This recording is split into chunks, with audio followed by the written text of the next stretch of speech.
I want to talk about Passover and this deeply mystical and powerful concept of the Midbar, or the desert. The Midbar is the space that Bnei Israel enter upon their immediate exit from Egypt in the Exodus story. Now, to fully grasp the essence of this word Midbar, we have to go back to the Hebrew language, which is a code where every single letter has symbolism and vibrational power and influence. Midbar is part of this broader group of words in the Torah that begin with a mem and are followed with 3 letters that make up a verb. Mishkan, it's mem and shachan.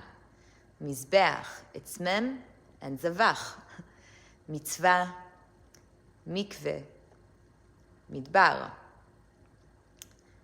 The letter mem, which is the start of all these words, is a letter that carries transformative power. It's symbolized by mayim, or water. Water, if you think about it, moves things from one place to the next. Water, if it moved against a stone for long enough time, will start to carve and shape the stone. Water carries transformative power.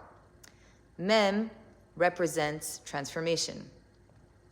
So when you look at all these words that start with a mem and that are followed by these 3 letters that make up a verb, all of these things are effectively, they're things that have transformative power.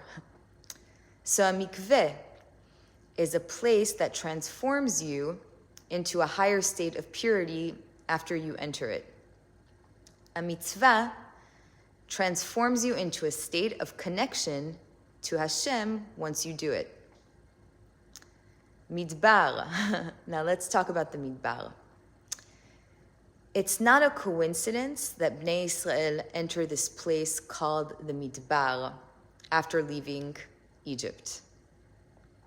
When you think of a desert, you think of stillness, nothingness, the void, darkness, quiet, maybe even death. And yet in this word is another word, medber, or the speaker. You could think of the Midbar as a space where in the nothingness is exactly where you hear God's voice. In the stillness is where God speaks to you and guides you from one state of being to another. So think about it. Bnei Israel had just left Egypt, where they were in a state of slavery. And now they need to enter the state of being a free people. Before they could go from one state to the next, they have to go through a state of transformation. And they do this in the Midbar. Now, the state of transformation is really, really challenging. Think about the times in your life where you left a career or you left a relationship. It feels like nothing you knew before can apply to this moment. You haven't yet figured out what the next steps are. You can't seem to rely on behavioral patterns that worked for you in the past in this moment.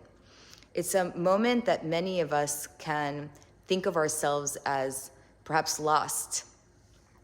But if we pay close attention, and if we do the hardest thing of all, which is to accept and embrace the uncertainty and turn to God, what happens in this space is that it's God that speaks to you and guides you and tells you what your next steps should be to get to the next phase. And this is always better than relying on your ego or relying on your mind and what it thinks it knows. Definitely better than relying on old behavioral patterns that were suitable for the old version of you. relying on those patterns is not going to get you to the next phase. So in those moments of uncertainty, there is immense transformative power in turning to Hashem for guidance, in accepting that you don't know anything, that you need help, that you need God's help, and to let God walk you through the experience. This is the significance of the Midbar. When you look in the Torah, it's in the Midbar that Bnei Israel experience their greatest challenges. They have so many doubts. There are so many times that they want to go back to Egypt. They scream to God over and over and over again. They can't find water. They scream to God. There's no food. They scream to God. They run into enemies. And yet in this place of seeming darkness and nothingness is where God revealed himself to them. This is where we got the Torah. This is where God delivered the manna. This is where God persistently spoke to Moses and delivered important messages to Bnei Israel that helped them move from a state of slavery to a state of true freedom. I really love this idea. And, when people talk about Passover, they tend to focus on the 10 plagues and the splitting of the sea. But the Midbar is such an important concept to not overlook. And I really wish for everyone this Passover to learn to accept those incredibly challenging moments of uncertainty and to allow those moments to transform you, to turn to Hashem for help and to trust that Hashem will speak through you and help you get to where you want to be, which is always, always better than where you came from. Thank you. Bye.